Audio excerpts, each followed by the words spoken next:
Bismillahirrahmanirrahim. Assalamualaikum warahmatullahi wabarakatuh. Berjumpa lagi di channel Ustadz AZ.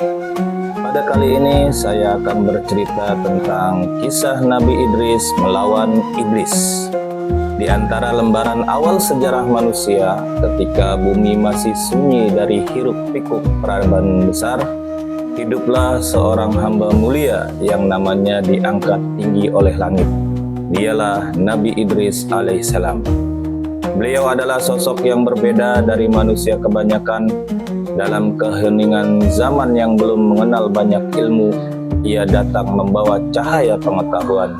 Dialah orang yang pertama yang diajari menulis dengan pena, menggoreskan huruf-huruf yang kelak menjadi jembatan ilmu bagi generasi setelahnya.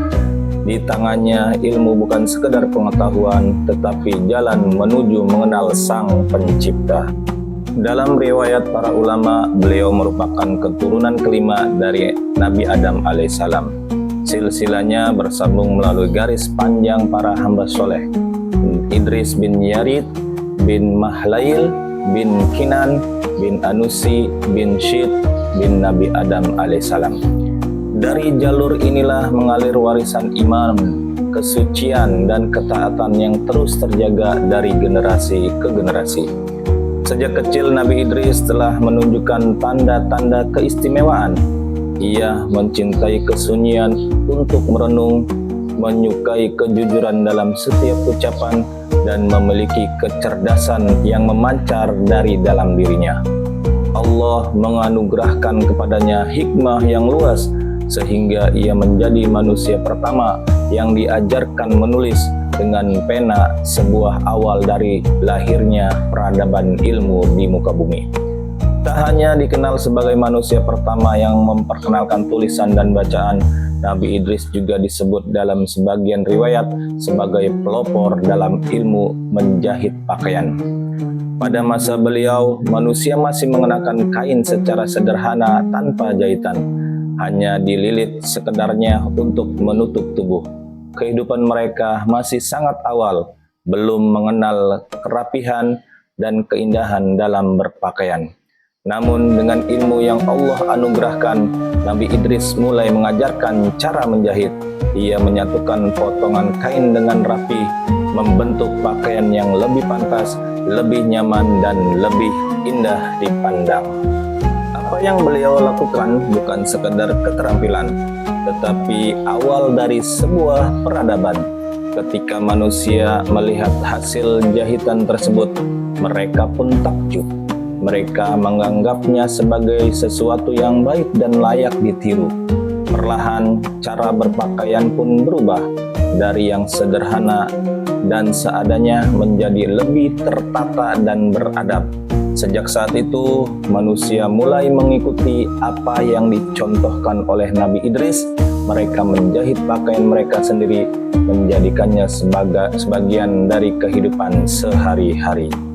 Dari tangan seorang nabi lahirlah satu lagi jejak peradaban yang hingga kini masih menjadi bagian tak terpisahkan dari kehidupan manusia.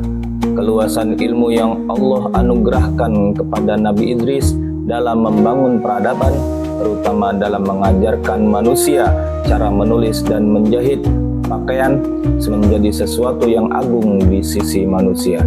Namun keutamaan itu justru menyalakan api iri di hati iblis yang sejak awal memang bertekad menyesatkan anak cucu Nabi Adam.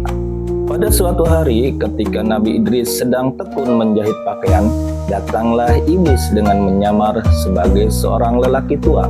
Wajahnya tampak lemah, langkahnya perlahan, dan di tangannya tergenggam sebuah telur. Seakan ia hanyalah seorang tua yang datang untuk bertanya.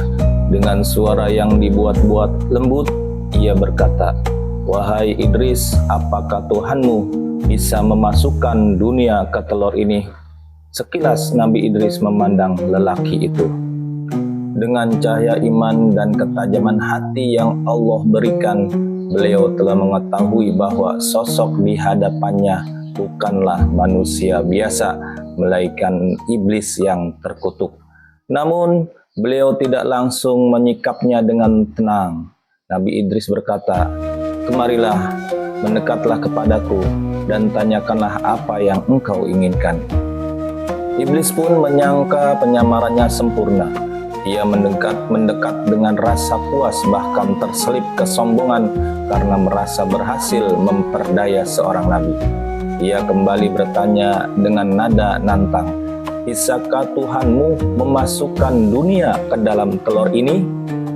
Dengan penuh keyakinan, Idris pun menjawab, "Jangankan memasukkan dunia ke dalam telur sebesar itu, bahkan ke dalam lubang jarum ini pun Tuhanku maha bisa melakukannya." Belum sempat Iblis mencerna jawaban itu, dengan gerakan cepat dan tepat, Nabi Idris menusukkan jarum yang sedang dipegangnya tepat ke mata makhluk terkutuk itu. Dalam sekejap, jeritan kesakitan menggema. Iblis terkejut. Ia tidak menyangka bahwa tipu dayanya telah diketahui sejak awal. Rasa sakit membuatnya kehilangan arah dan matanya pun menjadi buta akibat tusukan tersebut. Tanpa menoleh lagi, Iblis melarikan diri dengan ketakutan, tunggang langgang menjauh hingga lenyap dari pandangan. Demikianlah kisah Nabi Idris melawan iblis terkutuk. Kita berjumpa lagi di kesempatan yang lain. Wassalamualaikum warahmatullahi wabarakatuh.